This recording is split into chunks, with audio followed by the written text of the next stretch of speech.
Swayam Prabha. Digital India. Educated India.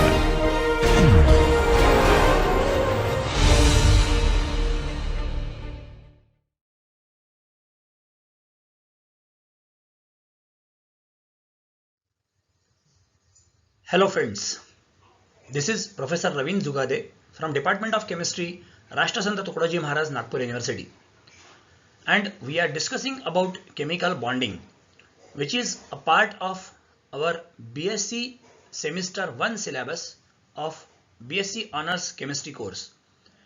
This course is being prepared under the academic expertise of Professor L.J. Paliwal. We are discussing about chemical bonding in this lecture. The outline of this module is ionic bonding, covalent bonding, theories of covalent bonding, metallic bonding, weak chemical forces, and in the end we will be discussing about oxidation and reduction. So in this particular module we are talking about theories of covalent bonding. Let us continue with our discussion on covalent bonding. We have already discussed ionic bonding and the valence bond theory for covalent bonding. Coming to the molecular orbital aspect of covalent bonding. This theory was proposed by Hund and Mulliken in 1932. According to this theory, the actual atomic orbitals undergo complete mixing to form a bond, and during this mixing they lose their identity to give a new set of orbitals. Now, there is a fundamental difference between valence bond theory and a molecular orbital theory. According to valence bond theory, the bond is formed just by overlapping of the atomic orbitals, whereas in case of molecular orbital theory, the bond is formed by mixing of the atomic orbitals. The difference between the overlapping and mixing is that in case of valence bond theory, when we say that the bond is formed by overlapping of atomic orbitals, the atomic orbitals retain their identity, or in general we can say they retain their wave functions. Whereas in case of molecular orbital theory, since the orbitals are completely mixed and new set of orbitals is formed, what we can say is the new wave functions are developed and the entire probability distribution of the electron density is completely changed during formation of the molecular orbitals. According to molecular orbital theory, the new orbitals belong to the molecule as a whole. So now they are not having the atomic orbital probability distribution, but they are having entirely new type of distribution, and the new orbitals belong to the molecules as a whole, and they are called as the molecular orbitals. The important features of molecular orbital theory we will see in a brief overview. The first thing is that the molecular orbitals are formed by linear combination of atomic orbitals, generally called as LCAO approximation. Now, according to this LCAO approximation, the molecular orbitals are formed by linear combination of atomic orbitals, meaning that there is either addition or subtraction of the wave function. Whereas we say there are two types of combinations, linear combinations and non-linear combinations of any two functions. Linear combination is expressed in terms of addition or subtraction, whereas non-linear combinations can be anything other than these two, like square, multiplication, division, and so on. But according to LCAO approximation, the molecular orbitals are formed by linear combination, that is either addition of the wave functions of the two combining atomic orbitals or by the subtraction of the wave functions of the two combining atomic orbitals. The number of molecular orbitals that are formed is equal to number of atomic orbitals that are getting mixed. For example, if there is a diatomic molecule and if two atomic orbitals are mixing, then two molecular orbitals will be formed. So number of atomic orbitals mixed will be equal to number of molecular orbitals which are formed. If more than one atomic orbitals are mixing, more than one molecular orbitals will be formed. Third important feature of this theory is the shape of molecular orbital depends upon the shape of combining atomic orbitals. We know that the atomic orbitals have definite shape, like s orbital is spherical in shape, p orbital is dumbbell in shape, d orbital is double dumbbell in shape, and so on. Similarly, the molecular orbitals will have different shape, but the shapes are not fixed. The shapes of the molecular orbitals depend on the shapes of the atomic orbitals from which they are formed. For example, if a molecular orbital is formed by the combination of two s orbitals, then its shape will be different. If it is formed by combination of two p orbitals, its shape will be different. If it is formed by the combination of one s orbital and one p orbital, then its shape will be different. So the shape of molecular orbital will be definitely fixed, but it will be dependent on the shapes of combining atomic orbitals. Fourthly, each molecular orbital contains two electrons at the most, similar to atomic orbitals. We know that according to the principle of the Pauli's exclusion principle, we say that every atomic orbital can accommodate two electrons at the most. Similarly, every molecular orbital also can accommodate two electrons at the most. The next feature of this theory is the molecular orbitals have definite energy similar to atomic orbitals. We know that in case of atomic orbitals, the energy sequence is given by the above principle, and according to above principle, the electrons are filled in the increasing order of the energies of the atomic orbitals. Similarly, the molecular orbitals also have definite energy, similar to the atomic orbitals having an energy sequence of 1s, 2s, 2p, 3s, 3p, 4s, 3d, and so on. Similarly, molecular orbitals also will have a definite sequence of energy. When two atomic orbitals are mixed, two new molecular orbitals are formed.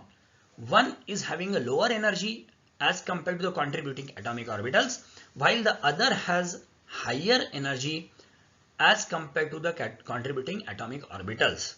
So two atomic orbitals mixing to give two molecular orbitals, one with a lower energy and one with a higher energy as compared to the combining atomic orbitals.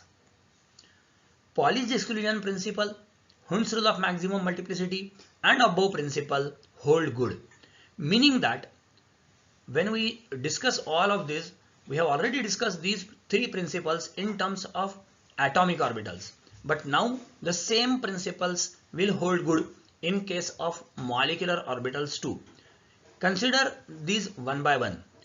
Pauli's exclusion principle, it says that no atomic orbital can accommodate more than two electrons because no two electrons can have all the four quantum numbers same. Similarly, no molecular orbital can contribute or can accommodate more than two electrons. According to Hund's rule of maximum multiplicity, if you have multiple orbitals having equal energy, what we call as degenerate orbitals, then the electrons will be filled first singly. Similarly, if we have multiple molecular orbitals having equal energy, they will be filled first singly and then the pairing will take place so that the multiplicity should be maximum. And third principle is the above principle, which says that electrons are filled in the atomic orbitals in the increasing order of their energy. Similarly, the electrons are filled in the molecular orbitals also in the increasing order of the energies of the molecular orbitals. Now let us discuss what is meant by this linear combination of atomic orbitals.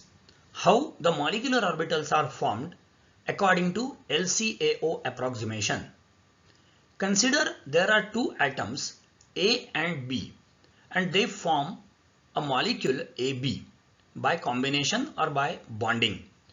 Suppose there is an atomic orbital in atom A which is having a wave function psi A and another atomic orbital in atom B which is having a wave function psi B, and these psi A and psi B will undergo linear combination to give new molecular orbitals. Now whenever there is a linear combination, as I have already told, linear combination is either addition or subtraction of the wave functions. So the resultant wave function for the molecular orbitals, they can be either psi A plus psi B, which is generally denoted by psi resultant, or psi, normally we represent it as a simple psi symbol. So this psi is equal to psi A plus psi B, that is addition of the two wave functions of the two atomic orbitals. Now this molecular orbital which is having a resultant wave function psi is called as bonding molecular orbital. We will see why this is called as a bonding molecular orbital in the subsequent slides. Second molecular orbital denoted by symbol psi asterisk, or I will be calling as psi star, as equal to psi A minus psi B, that is by the subtraction of the two wave functions, and this is normally called as the anti-bonding molecular orbital. So two atomic orbitals with wave functions psi A and psi B combining to give two molecular orbitals psi and psi star. This psi is formed by addition of the two wave functions, while this psi star is formed by psi A minus psi B, that is the subtraction of the two wave functions. They are called as bonding molecular orbital and anti-bonding molecular orbital. Now, the probability of finding an electron is given by square of the wave function. This we have already discussed while discussing the Schrodinger wave equation and the physical significance of psi and psi square. So, let us take the square of the wave function psi and psi star.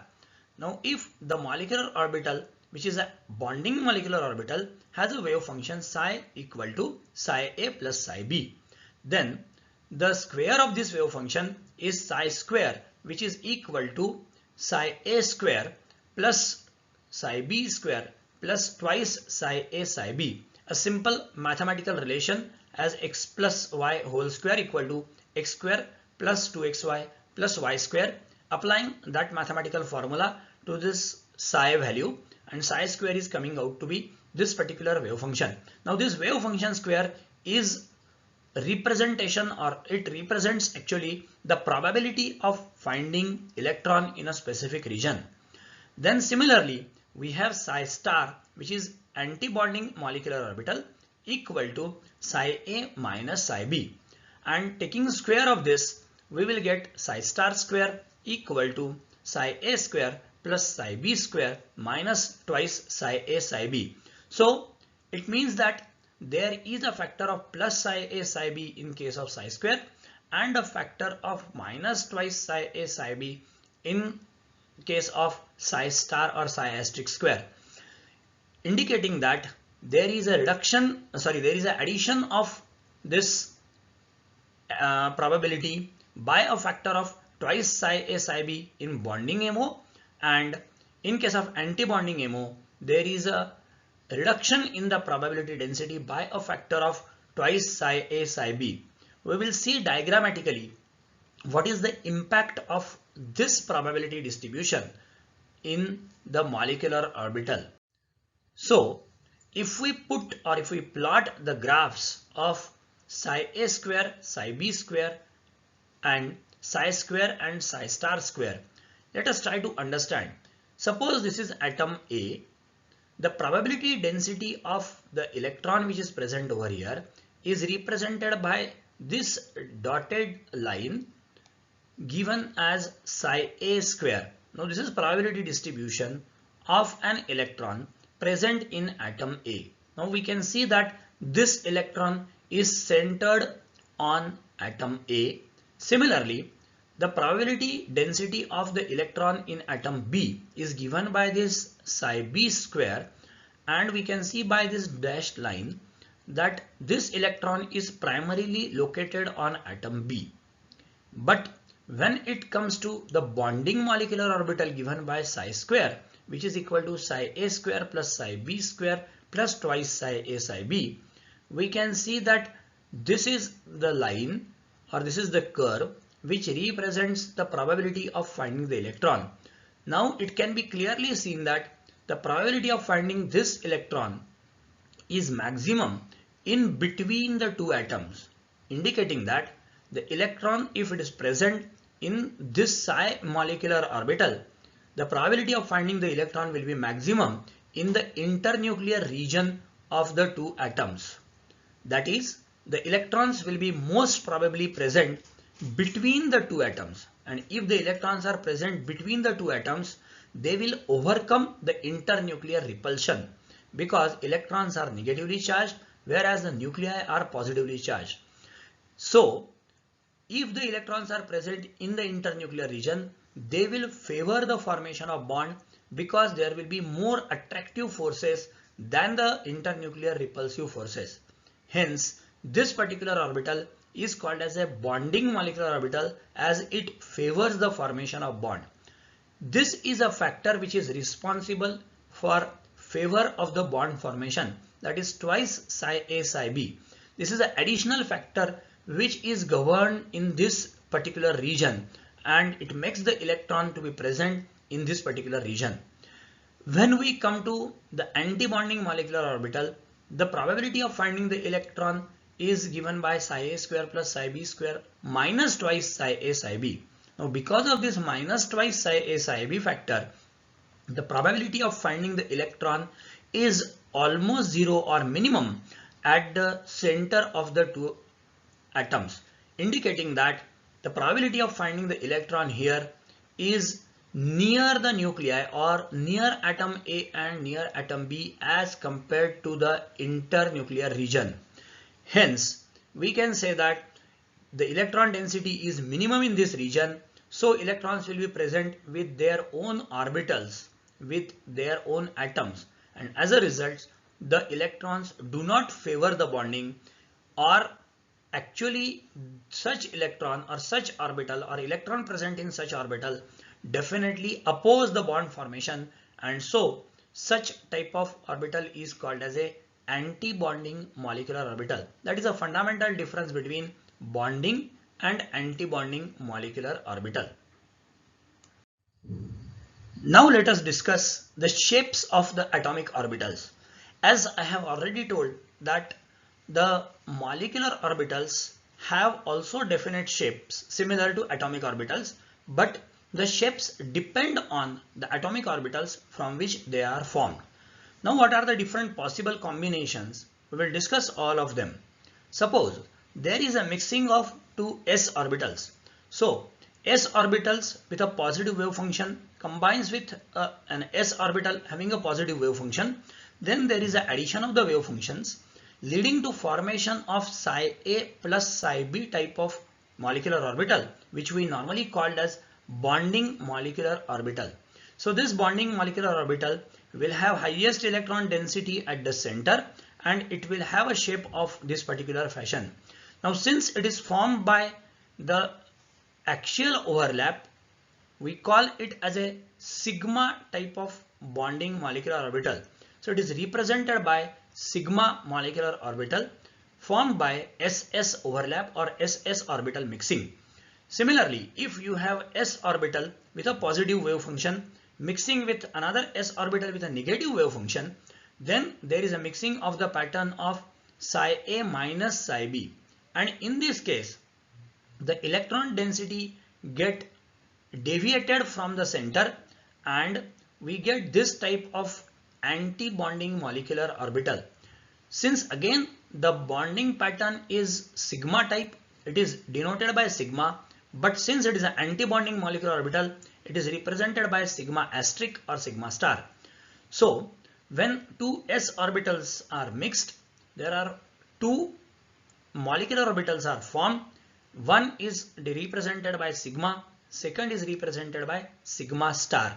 Now in between these two lobes of this particular anti-bonding molecular orbital, there is a region where there is no electron density or almost zero electron density.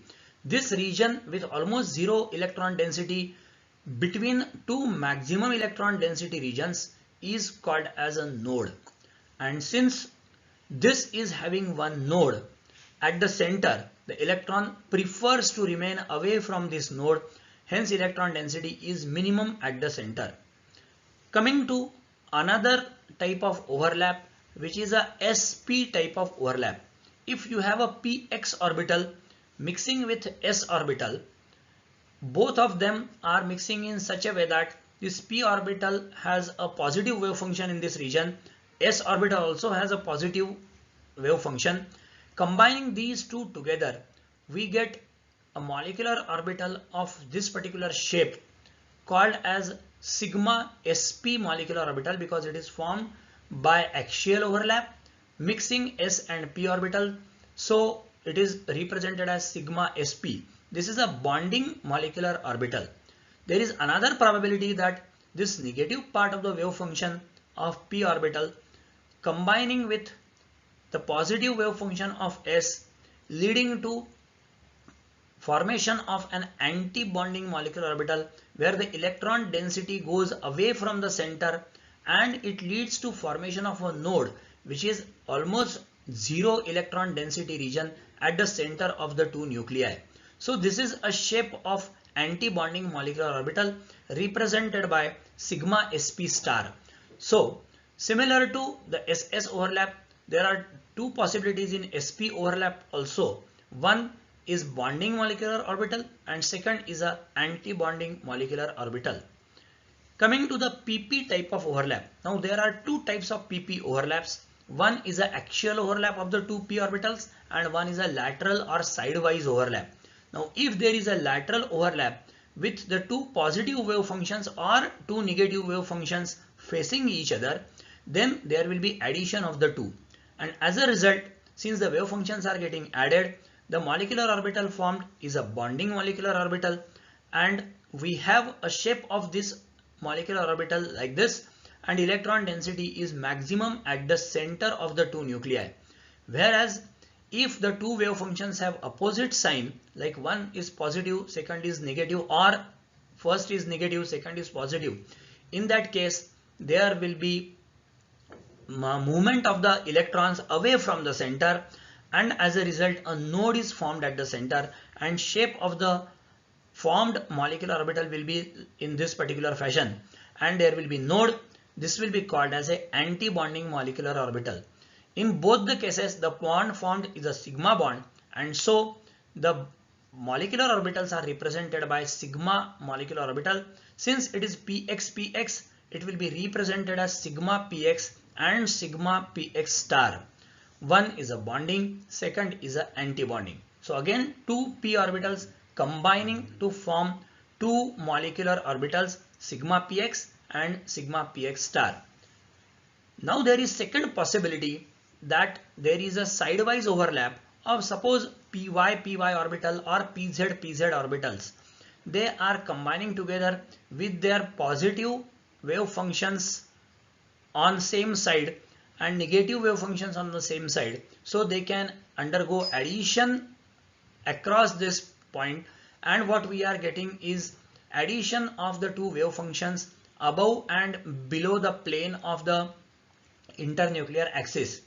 Hence what we are getting is bonding molecular orbital because of the addition of psi a plus psi b type of overlap, whereas in case of such type of overlap where is a positive wave function combining with a negative wave function of another atomic orbitals, then what we get is this type of repulsive type of interaction and anti-bonding molecular orbital is formed.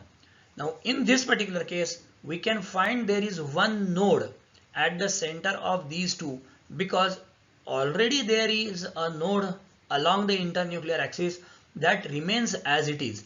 But in case of anti-bonding molecular orbital, there is a formation of one new node which is in between the two nuclei, and hence there are two nodes in this anti-bonding molecular orbital. So these are the shapes of molecular orbitals, which definitely depends on the type of atomic orbitals which are mixing to form the molecular orbitals. So this is how we can summarize the distinctions between the bonding and anti-bonding molecular orbitals. So in case of bonding orbital, we can say that the bonding molecular orbitals are formed by addition of the overlap, that is the addition of the wave function, that is psi a plus psi b, whereas the anti-bonding molecular orbitals are formed by subtraction of the overlap, that is psi a minus psi b.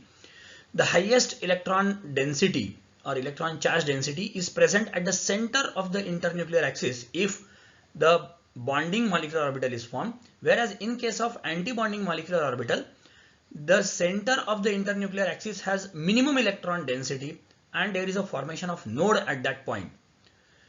In case of bonding molecular orbital, electron prefers to remain in the overlapping region, that is in the internuclear region, whereas in case of anti-bonding molecular orbital, the electron prefers to remain near the nucleus rather than in the overlapping region. Near the nucleus means with a particular atom. So it opposes the formation of the bond. Due to electrons at the center, there is a greater force of attraction in case of bonding molecular orbital, and hence the bond formation is favored if electrons are present in the bonding molecular orbitals, whereas if in case of the anti-bonding molecular orbital, the bond formation is opposed because of the internuclear repulsion. We have already seen that the internuclear region has a node, and because of node, the electron density is negligible at the center, and hence the anti-bonding molecular orbital will definitely oppose the formation of bond. Due to attractive forces, bonding MOs have lower energy as compared to participating atomic orbitals.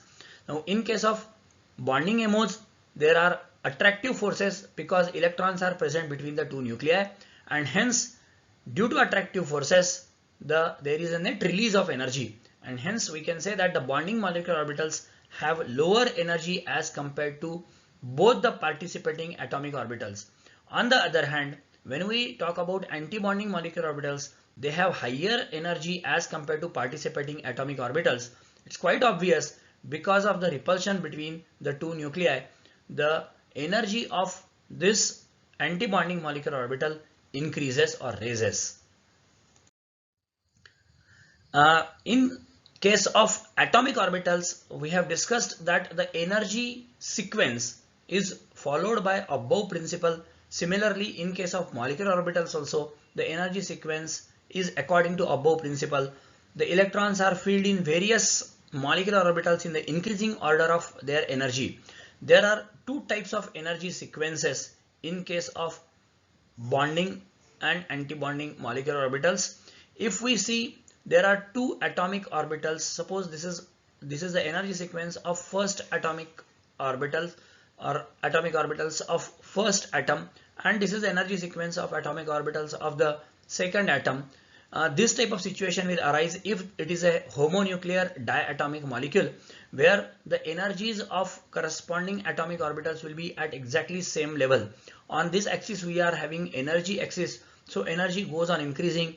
In case of atomic orbitals, we know that energy increases from 1s to 2s, and in case of 2p there are 3 orbitals, 2px, 2py, 2pz.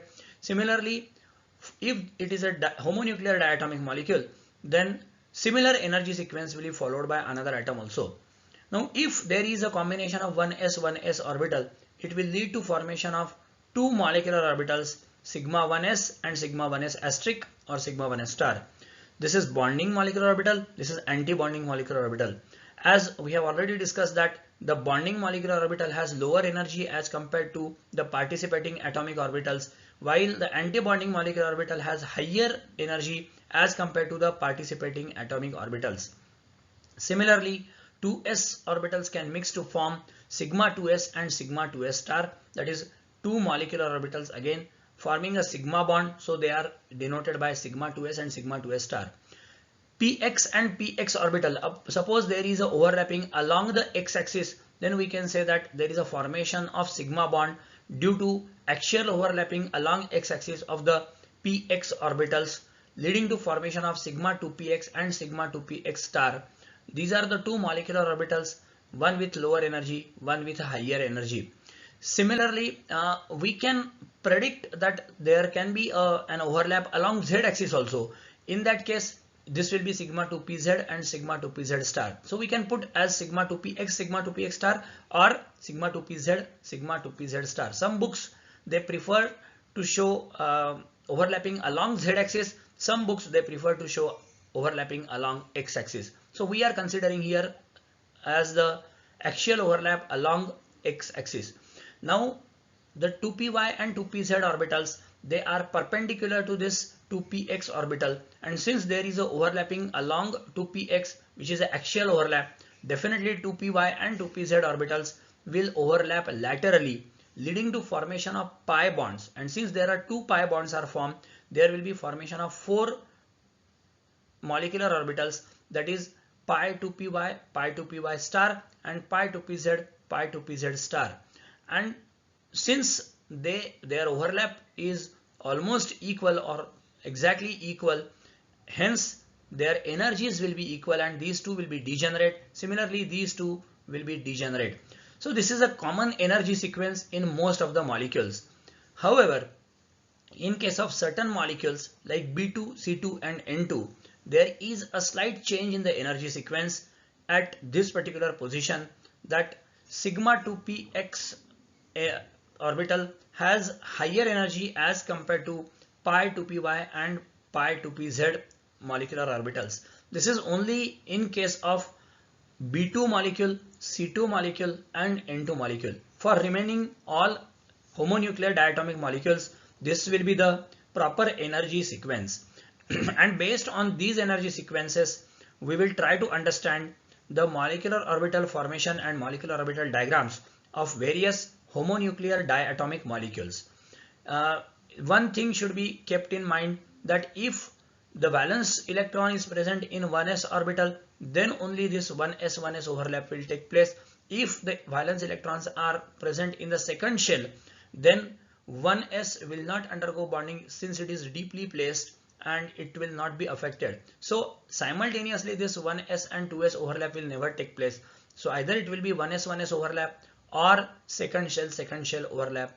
So in that case, this 1s will not participate in bonding if the valence shell is second shell or third shell and so on. In that case, we can say that this first shell remains as it is and it is represented by K shell. We will see this particular aspect with certain examples of homonuclear diatomic molecule. Consider the formation of hydrogen molecule. It is the simplest homonuclear diatomic molecule, and we will see how molecular orbital treatment can be given to this hydrogen molecule. Now this hydrogen atom has an electronic configuration of 1s1. So the valence shell is first shell and there is only one electron in this 1s orbital. The 1s orbitals of the two hydrogen atoms will mix to form sigma 1s and sigma 1s star molecular orbitals. Since two atomic orbitals are mixed, two molecular orbitals are formed. One is bonding, one is anti-bonding. Since the bond is formed between ss orbitals, so it is definitely a sigma bond.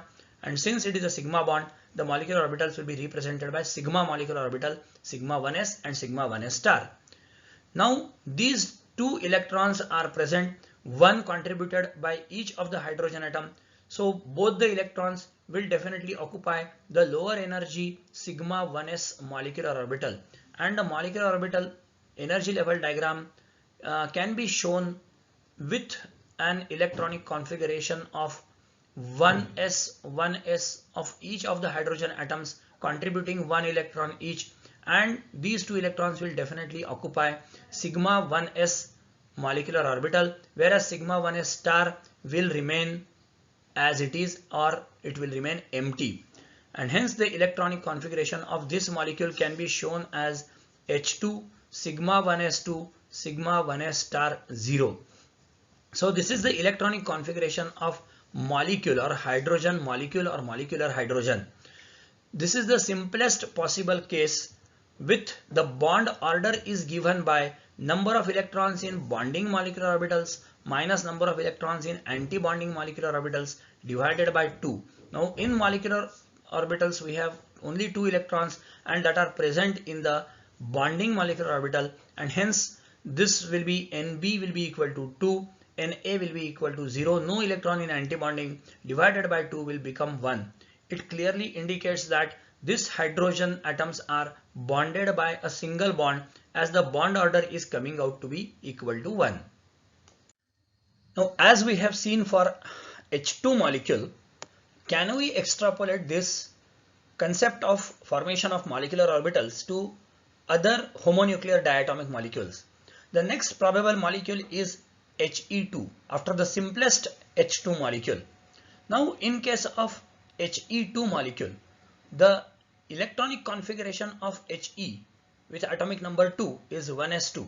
If we try to construct the molecular orbital energy level diagram for this molecule, it will be of this particular fashion with 1s electrons of both the He. So there are 4 1s electrons.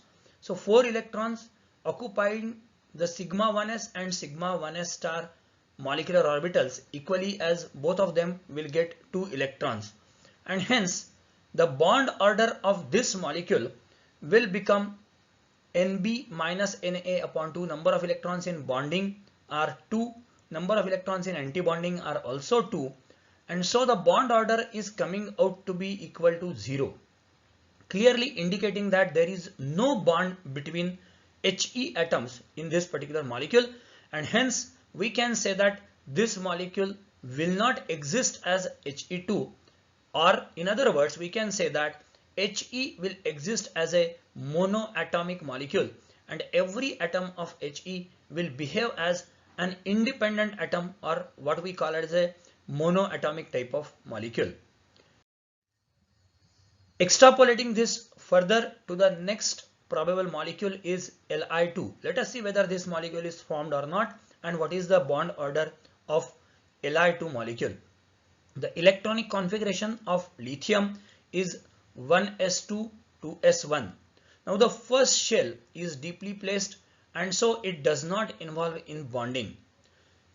In other words, we can say that it remains intact, exactly same as if it is in the atom. So we represent this as K shell, while this only 2s orbital of both the lithium atoms will undergo mixing of the atomic orbitals to give molecular orbitals, that is sigma 2s and sigma 2s star. Now both the lithium atoms have 1 electron in 2s. Contribution of these 2 electrons into the molecular orbital, so only 2 electrons, they will definitely occupy the sigma 2s molecular orbital, whereas sigma 2s star, which is anti-bonding molecular orbital, will remain unoccupied or vacant. So the electronic configuration of this molecule can be shown as Li2 with the K shells of both the lithium atoms remaining intact as if they are atomic orbitals of the 2 lithium atoms. So they are represented as K shells, and the sigma 2s and sigma 2s star. So sigma 2s will get 2 electrons and sigma 2s star will get no electron. Hence we can say that the bond order will be Nb minus Na upon 2. So Nb, number of electrons in bonding are 2, number of electrons in anti-bonding are 0, and so the bond order is coming out to be equal to 1, clearly indicating that the 2 lithium atoms are bonded by a single bond in this Li2 molecule. Let us extend this concept to the next probable molecule, that is Be2 molecule. Let us see whether this molecule is formed or not. The electronic configuration of beryllium is given as 1s2 to s2. If the molecule is formed, the molecular orbital energy level diagram can be shown like this. So both the 2s of beryllium, they will contribute to bonding and anti-bonding molecular orbitals, whereas this 1s orbital, which is deeply placed, will not be involved in bonding, and so it will remain as a K shell in atomic orbital format. So the molecular orbital energy level diagram can be shown like this, and the bond order, if we try to calculate, it will be number of electrons in bonding are 2, number of electrons in anti-bonding are also 2, and so bond order is coming out to be 0, indicating similar to He2, this Be2 molecule cannot be formed, and so we can say that this beryllium will exist as a monoatomic molecule similar to our He2 molecule. Coming to another molecule, that is a B2 molecule. In case of boron, the atomic number of boron is 5 and electronic configuration is given by 1s2, 2s2, 2px1, 2py0, 2pz0 in ground state.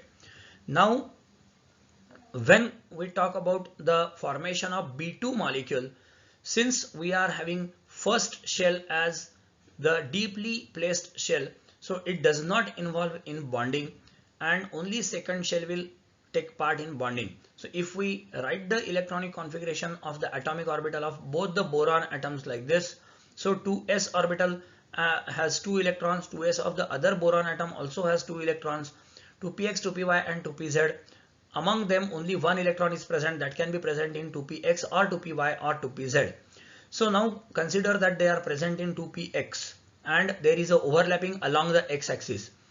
In that case, since this 2s will combine to form sigma 2s and sigma 2s star molecular orbitals, one with a lower energy, one with a higher energy. Similarly, if there is a overlapping along x-axis, then 2px can undergo overlapping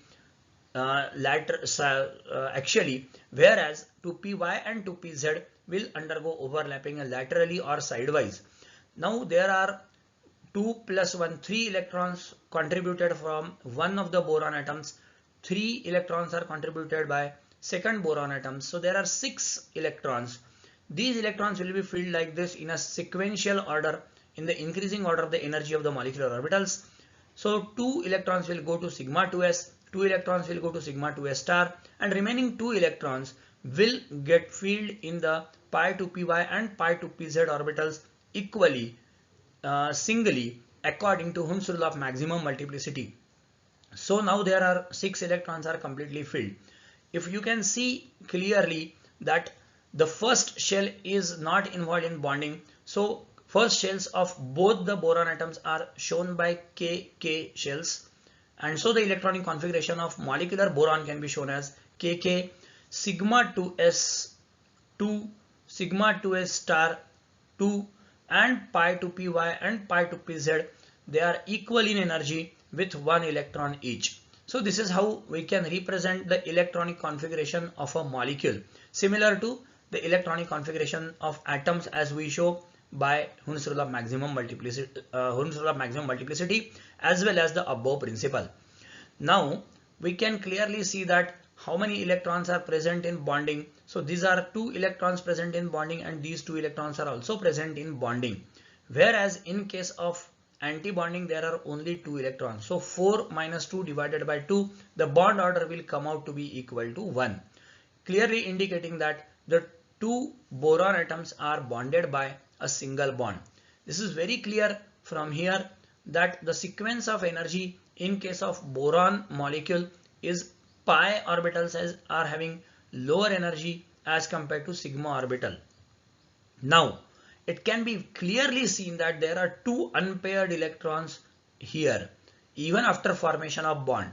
Now since there are 2 unpaired electrons, the B2 molecule is paramagnetic in nature, and this can be very clearly explained by our molecular orbital theory that the bond order is coming out to be 1, and still after formation of bond the molecule is paramagnetic in nature. Coming to another molecule which is a C2 molecule, that is carbon molecule. Now in case of carbon molecule, carbon has electronic configuration of 1s2, 2s2, 2px1, 2py1 and 2pz0 in case of the ground state configuration. Now again constructing the molecular orbital energy level diagram in the similar fashion, 1 electron is extra as compared to boron molecule or boron atom. So as a result, the 2 atomic orbitals of the 2 carbon atoms have 2 electrons over here and 2 electrons in 2s. So there are 4 electron contribution from each of the carbon atoms. So there are 8 electrons. Now these will be filled in the increasing order of energy. So first 2 electrons will go to sigma 2s, next 2 electrons will go to sigma 2s star, and then there will be 1, 1, 2, 2. So there are 4 electrons getting filled equally among the 2 pi orbitals.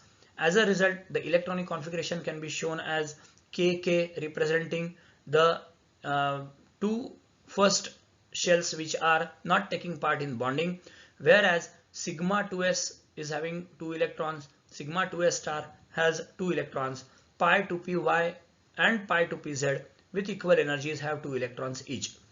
Hence we can say that the bond order will now be equal to this sigma 2s has got 2 electrons and this pi orbitals have got 4 electrons. So total 6 electrons in bonding and these 2 electrons in anti-bonding. So 6 minus 2 divided by 2, the bond order will come out to be 2. Clearly indicating that the two carbon atoms are bonded by a double bond. And since there is no unpaired electron in the molecule is diamagnetic in nature, in contrast to B2 molecule, which was paramagnetic in nature. Coming to a third molecule, which is the N2 molecule. Now again one more electron is added and the electronic configuration is 1s2, 2s2, 2px1, 2py1, 2pz1. If we construct the molecular orbital energy level diagram, so now we are having two more electrons which will definitely go to sigma 2px, and now the electronic configuration is shown as kk, then sigma 2s2, sigma 2s star 2, pi 2py and pi 2pz with equal energy and having 2 electrons each, and sigma 2px has 2 electrons. Again we can calculate the bond order as number of electrons in bonding. So you can see that sigma 2s is bonding and all these pi 2py, pi 2pz and sigma 2px, they are again bonding. So there are 8 electrons in bonding and these 2 electrons in anti-bonding divided by 2 will come out to be 3, clearly indicating that the two nitrogen atoms are bonded by a triple bond. And similar to carbon molecule, it is diamagnetic in nature because all the electrons are paired up in the molecular orbitals and there is no unpaired electrons. And we know that if there is no unpaired electron, the molecule is diamagnetic in nature. Now this is probably the most interesting molecule as far as molecular orbital theory is concerned. We will see what is the importance of molecular orbital theory and how it can be applied successfully to this oxygen molecule. First, we'll try to explain the properties of oxygen molecule on the basis of valence bond theory. We will see what are the limitations of this valence bond theory, and then we'll try to overcome these limitations on the basis of the molecular orbital concept. Let us talk about this oxygen molecule. Now, two important properties of oxygen molecule are the bond order of oxygen molecule is equal to 2, indicating that the two oxygen atoms are bonded by a double bond. And second important property of O2 molecule is its paramagnetic in nature. Now what is a paramagnetic nature? The molecule which is having unpaired electron has a tendency to get attracted towards the applied magnetic field, and that particular property is called as a paramagnetic nature. This paramagnetic nature is due to presence of unpaired electron, clearly indicating that this oxygen molecule should have two bonds between the two oxygen atoms, and at the same time it should have unpaired electrons to show paramagnetism. Let us try to explain these two properties on the basis of valence bond theory concept. The electronic configuration of the two oxygen atoms can be shown like this, that 1s2, 2s2, 2px2, 2py1 and 2pz1. Now according to valence bond theory, we know that the number of bonds formed by any atom will be equal to number of unpaired electrons in it. So oxygen atom has two unpaired electrons. So both the oxygen atoms have two unpaired electrons in say 2py and 2pz atomic orbitals. Now they can form two bonds between them. Suppose they form a sigma bond by using this py orbitals and a pi bond using pz orbitals, or vice versa, that sigma bond using the pz orbitals and a pi bond using py orbitals. In that case, we come across a situation where the bond order is equal to 2, which is matching with the observed property of O2 molecule. So it is actually a molecule with bond order 2, that is the two oxygen atoms bonded by a double bond. But if we observe this molecule carefully, we can see that there is no unpaired electron in this molecule, and since there is no unpaired electron, the molecule is diamagnetic in nature. However, the observed property is that O2 molecule is paramagnetic in nature. It clearly indicates that valence bond theory cannot explain these two properties simultaneously, that is the bond order equal to 2 and paramagnetic nature of O2 molecule. Now let us try to explain the same two properties on the basis of the molecular orbital concept. Consider again the O2 molecule on the basis of molecular orbital concept. The electronic configuration of oxygen is again 1s2, 2s2, 2px2, 2py1 and 2pz1. Now the molecular orbital energy level diagram is again extension of our N2 molecule. Similar to N2 molecule, all the electrons will be filled. Only difference is that oxygen is having 6 electrons in the valence shell, 2 electrons from 2s and 4 electrons from 2p. Both the oxygen atoms will have 2s2 and 2p4 configuration. So overall there are 12 electrons and they are to be filled in various molecular orbitals in the increasing order of their energy. So sigma 2s will get 2 electrons, sigma 2s star, that is antibonding orbital, will get 2 electrons, sigma 2px will get 2 electrons, pi 2py and pi 2pz will get 2 electrons each. Now 10 electrons have already been distributed and we are left with only 2 electrons. These 2 electrons will be filled singly because these two orbitals are degenerate orbitals or equal energy orbitals, and according to Hund's rule of maximum multiplicity, such degenerate orbitals are filled first singly and then pairing takes place. So we can say that the pi 2py star and pi 2pz star, these two orbitals will get 1 electron each.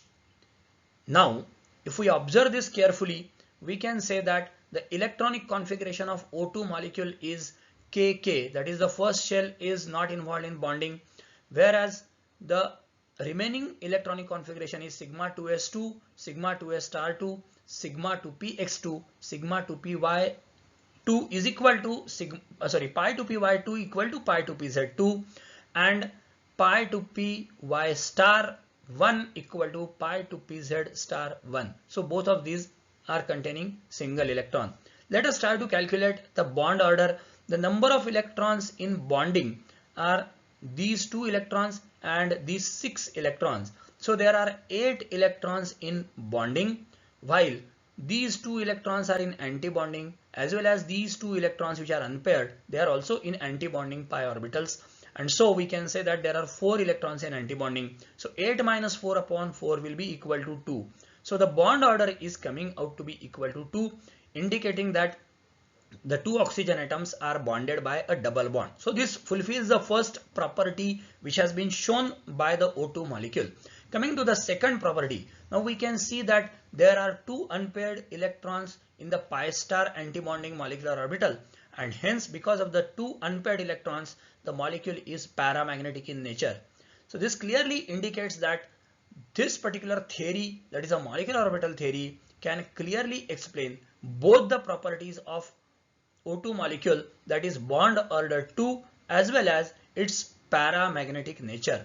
This is an important advantage of our molecular orbital theory over the valence bond theory. Now let us discuss various ions of the O2 molecule, that is the molecular ions, which can be formed by addition of electrons or by removal of electrons from this O2 molecule. This is an interesting phenomena again, because when we remove the electrons in this molecule, we will remove them from the anti-bonding molecular orbital, in contrast to nitrogen molecule, where the valence electrons are present in the bonding molecular orbital, or the highest occupied molecular orbital in N2 is the bonding molecular orbital, but the highest occupied molecular orbital in case of O2 is the anti-bonding molecular orbital. Let us try to form various ions from this molecule. The first ion, or in general what we call it as a dioxygen molecule, has a bond order equal to 2, as we have already calculated. Now if we remove the electrons from this pi star anti-bonding molecular orbitals one by one, what we get? Suppose we remove 1 electron from this molecular orbital, then we get the dioxygenyl cation. Now this dioxygenyl cation has 8 electrons in bonding, but only 3 electrons in antibonding. These 2 electrons in sigma 2s star and 1 electron in pi 2py star, or it can be present in pi 2pz star, any one of them. So there are 8 electrons in bonding minus 3 electrons in antibonding divided by 2. The bond order comes out to be 2.5. Now we can see that since the electron is getting removed from the antibonding molecular orbital, the bond order is increased from 2 to 2.5 in case of dioxygenyl, that is O2 positive ion. Let us remove one more electron from this orbital. What we get is O2 2 positive ion. Now this O2 2 positive ion has 8 electrons in bonding and only 2 electrons in antibonding. So 8 minus 2 divided by 2 equal to 3. So this molecule is isoelectronic with our N2 molecule and it has same bond order as that of N2 molecule, that is equal to 3. This molecule has no unpaired electron and so it is diamagnetic in nature.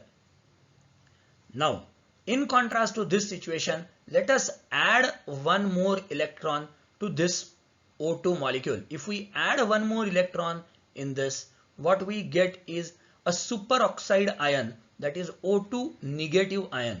Now this O2 negative ion has 8 electrons in bonding, while it has got 2 plus 3 equal to 5 electrons in antibonding. So 8 minus 5 divided by 2 equal to 1.5.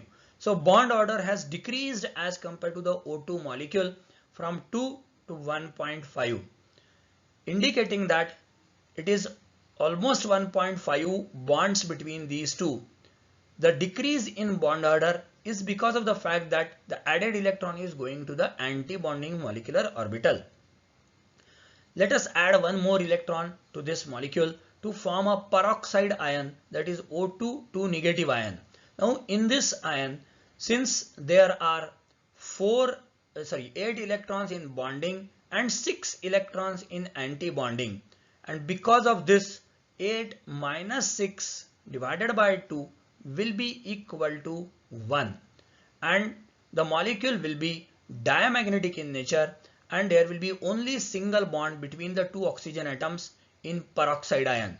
And this we already know that in case of peroxide, it is suppose we take an example of H2O2, the two oxygen atoms have a single bond between them and both of them are attached with one hydrogen atom on each side. So this theory gives a clear indication of what is the effect of removal of electrons as well as addition of the electrons in O2 molecule, that is the dioxygen molecule.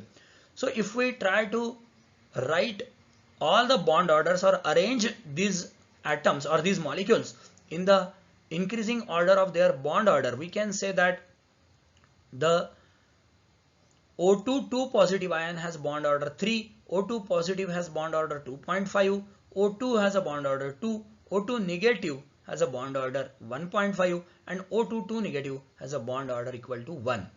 This is how our molecular orbital theory can explain all the properties of O2 molecule.